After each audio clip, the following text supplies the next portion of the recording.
Hello friends, আমি দেবজ্যোতি। তো আজকে আমরা কথা বলবো বেঙ্গলি লোর নিয়ে, লোকগাথা এবং বাংলা লোকগাথা সম্ভবত সব থেকে পপুলার, সব থেকে এন্ডিয়ারিং ফিগার সেটা হচ্ছে গোপাল ভাঁড়। এবার এই ভিডিওটা ইট is niche even for me, মানে আমি এমন ভিডিও নিজে বানাই যেগুলো কেউ বানায় না।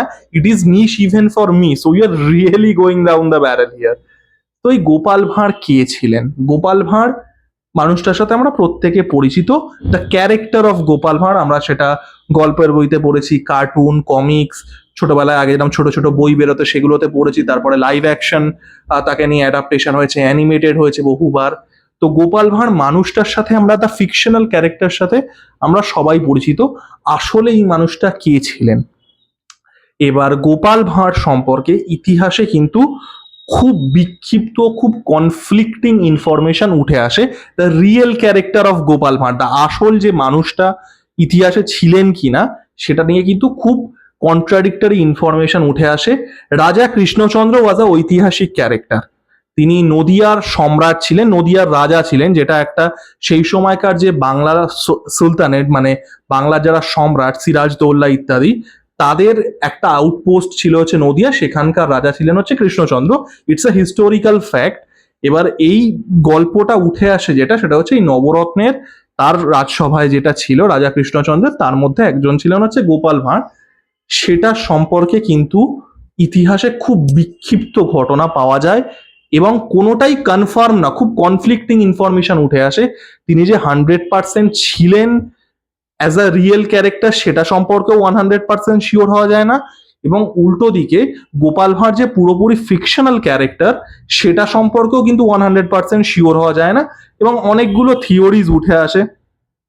যেরকম একটা থিওরি আছে যে রাজা কৃষ্ণচন্দ্রের একজন বডিগার্ড ছিলেন শঙ্কর তরঙ্গ বলে। তো তিনি খুব বিচক্ষণ ছিলেন, খুব বুদ্ধিমান ছিলেন, খুব মানে উপস্থিত বুদ্ধি তার প্রচন্ড পরিমাণে ছিল। সেটা থেকে গোপাল ভাঁড় এই যে ক্যারেক্টারটা সেটার যে বেসিস সেটা হতে পারে। এবার আরো একটা গল্প আছে যে রাজা কৃষ্ণচন্দ্রের একজন রাজভাণ্ডারী ছিলেন, তার নাম ছিল গোপালচন্দ্র নাই। নাই মানে সেই সময়কার ভাষায় নাপিত। তো সেই গোপালচন্দ্র নাই যখন রাজভাণ্ডারী হচ্ছেন, তার নাম হয়ে যাচ্ছে গোপালচন্দ্র ভাণ্ডারী। সেখান থেকে গোপাল ভাণ্ডারী, এবং সেখান থেকেই হয়তো গোপাল ভাঁড়। কিন্তু কোনোটাই, কোনো ইনফরমেশনই, যেটা বললাম, পুরোপুরি 100% না। খুব বিক্ষিপ্ত কিছু হিস্টোরিক ইভেন্টস উঠে আসে, কিছু গল্প উঠে আসে, এবং কোনোটাই কিন্তু মানে মানে ইদার মানে কোনো দিকেই কনফার্ম করে না তিনি সত্যি সত্যি ফিকশনাল ছিলেন নাকি তিনি সত্যি সত্যি কোনো মানুষ ছিলেন রিয়েল। দুটোর কোনোটাই কিন্তু। আমার বক্তব্য হচ্ছে, ডাজ ইট ম্যাটার? গোপাল ভাঁড়ের চরিত্রটা সেটা আসলে তিনি কোনো মানুষ ছিলেন কিনা, সেই রকম মানুষ আদৌ এক্সিস্ট করতো কিনা, ডাজ ইট ম্যাটার? গোপাল ভাঁড়ের বাংলা কালচারে যে স্ট্যান্ডিংটা, তার যে কন্ট্রিবিউশনটা, সেটা কি কমে যায়? ধরুন আমি অন্য একটা উদাহরণ দিচ্ছি, ধরুন ব্যোমকেশ বা ফেলুদা বা প্রফেসর শঙ্কু, এই চরিত্রগুলো, এগুলো তো প্রত্যেকটা পিওরলি 100% ফিকশনাল, তাই না? সেই চরিত্রগুলো ফিকশনাল হওয়ার পরেও সেই চরিত্রগুলোর যে বাংলা কালচারে যে স্ট্যান্ডিংটা আছে, বাংলা কালচারে যে তাদের যে ইম্প্যাক্টটা আছে, সেটা কি এনিথিং লেস হয়ে যায়? যায় না নিশ্চয়ই।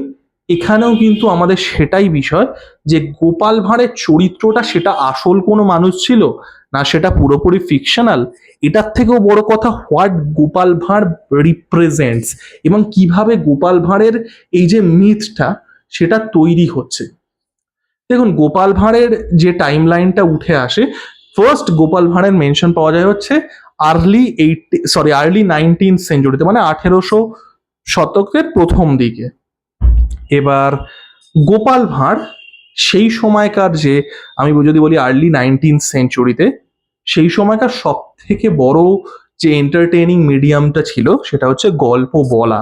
সেই সময়কার প্রফেশনাল গল্প বলিয়ে থাকতো, যাদের কাজ ছিল হচ্ছে প্রফেশনালি গল্প বলা, লাইক স্ট্যান্ড আপ কমেডিয়ান।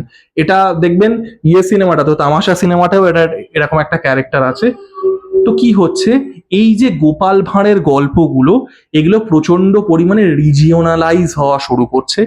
একটা সাধারণ মানুষ, সেই সাধারণ মানুষের জীবন, তাদের কালচার, তাদের বিশ্বাস, তাদের আকাঙ্ক্ষা, আশা, সেইগুলোর মধ্যে দিয়ে কিন্তু গল্পটা উঠে আসছে। এবং এই গল্পগুলো কিন্তু কোনোটাই রিটেন ছিল না, লেখা হয়েছে অনেক পরে। এই গল্পগুলো কিন্তু চালু হতো মানুষের মুখে মুখে, এবং যা হয় একটা যে মানে শ্রুতি যে গল্পগুলো যেগুলো মুখে মুখে প্রচলিত হয় সেগুলো কিন্তু ভীষণভাবে ইনফ্লুয়েন্স হয় বাই দ্য স্পিকার। তারা যে কালচার, তাদের যে ভালো লাগা ভালোবাসা সেগুলো দিয়ে কিন্তু ইনফ্লুয়েন্স হয়। এবং গোপাল ভাঁড়ের গল্পে আপনি যদি দেখেন, আপনি অ্যানিমেটেড শোটাতেও যদি দেখেন, অনেক গল্পই কিন্তু এরকম ভাবে উঠে আসে যে কোনো গ্রামের কোনো সমস্যা হচ্ছে, কোনো গ্রামের খুব সাধারণ মানুষদের সমস্যা, এটাও কিন্তু ওটারই রিপ্রেজেন্টেশন।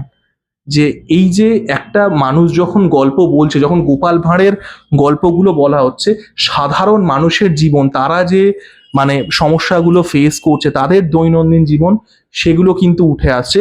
গোপাল ভাঁড়ের আপনি যদি চরিত্রটা দেখেন, গোপাল ভাঁড় অনেক সময় রাজা বা মন্ত্রী এদেরকে তার উপস্থিত বুদ্ধি দিয়ে, তার যে উইজডম আছে, তার যে উইট আছে, তাদের দিয়ে কিন্তু তাদেরকে নাকানি চোবানি খাওয়াচ্ছে।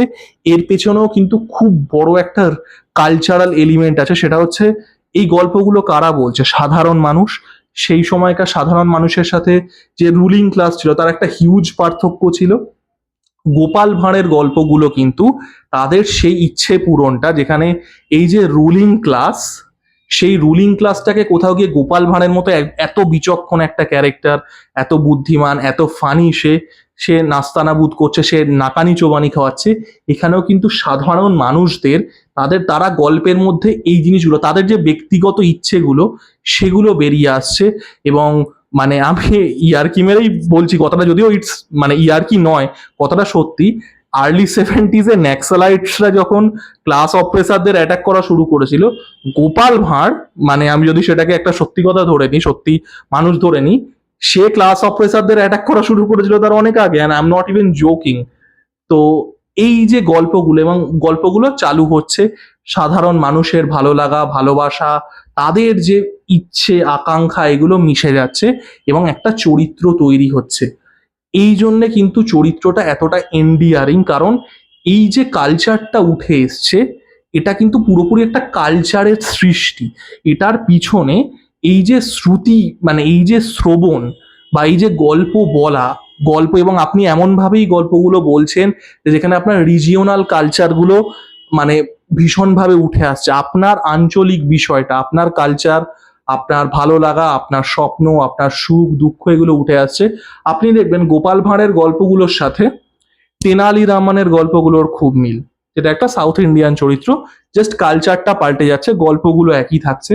আপনি দেখবেন গনু ঝা, যেটা একটা মাইথিলি ক্যারেক্টার, আবারও গল্পগুলো ভীষণ সেম, জাস্ট কালচারটা পাল্টে যাচ্ছে, সেই কালচারাল কনটেক্সটটা পাল্টে যাচ্ছে। মোল্লা নাসির উদ্দিনের গল্প আমরা সবাই পড়েছি, আবারও কিন্তু কালচারটা পাল্টে যাচ্ছে, কালচারের কনটেক্সটটা পাল্টে যাচ্ছে। তো এই জিনিসটা, একটা গোপাল ভাঁড়ের মতো চরিত্র, এটা কিন্তু পুরো কালচার মিলে তৈরি হয়। এই জন্যে এই চরিত্রটা এত বেশি এন্ডিয়ারিং। যখন এত কয়েকশো বছর বাদে এটা আমাদের কাছে আসছে, এটা কিন্তু স্টিল এন্ডিয়ারিং, কারণ একটা পুরো কালচার এর পেছনে আছে। একটা পুরো কালচারের, তাদের পুরো যে বিষয়টা, তাদের ভালো লাগা, তাদের রুচি পছন্দ, সেগুলো গল্পকে শেপ করছে, সেগুলো কালচারটাকে শেপ করছে, সেগুলো ক্যারেক্টারটাকে শেপ করছে। এই জন্যে কিন্তু গোপাল ভাঁড়ের যে ক্যারেক্টারটা, এটা এখনো মানে টিল টু দিস ডে এত বেশি এন্ডিয়ারিং। এবং এই জন্যে আমি মনে করি যে লোকগাথা যেগুলো আছে, যে লোরস আছে, this are purest form of culture. যে কোনো কালচারে সেখানকার যে লোর, সেখানকার যে লোকগাথা, সেটা কিন্তু পিওরেস্ট ফর্ম। সেটা সিনেমা, গান, সাহিত্য, সবকিছুর ওপরে দ্য পিওরেস্ট ফর্ম।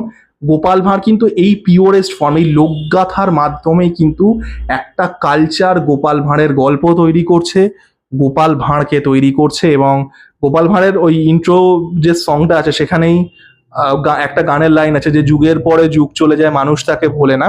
এটার পিছনে কিন্তু এই জিনিসটাই তাই, Gopal Bhar is the product of Bengali culture. তো আমার ভিডিওটা কেমন লাগলো জানাবেন, লাইক কমেন্ট এবং সাবস্ক্রাইব করে আমার পাশে থাকুন। ধন্যবাদ।